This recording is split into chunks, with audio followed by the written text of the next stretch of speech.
बाबा के हवे बूटी पीलो कांवरिया बाबा के हवे बूटी पीलो कांवरिया बाबा के हवे बूटी थाकी नहीं मन ताहर सास नहीं टूटी पीलो कांवरिया बाबा के हवे बूटी पीलो कांवरिया बाबा के हवे बूटी पीलो कांवरिया बाबा के हवे बूटी पीलो कांवरिया बाबा के हवे बूटी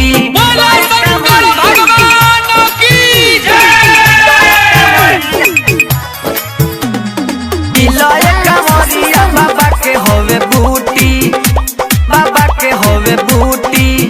हाँ भोला जी के नाम के उठाई लो तू कांवर थाकी नहीं गोड़ ताहर घोटी नहीं पावड़ घोटी नहीं पावड़ घोटी नहीं पावड़ भोले जी के नाम के उठाई लो तू कांवर थाकी नहीं गोड़ ताहर घोटी नहीं पावड़ बोले बम बोले सब एक संगे झूठी पीलो कांवरिया बाबा के हवे बूटी पीलो कांवरिया बाबा के हवे बूटी पीलो कांवरिया बाबा के हवे बूटी पीलो कांवरिया बाबा के हवे बूटी। बोलो शंकर भगवान की जय।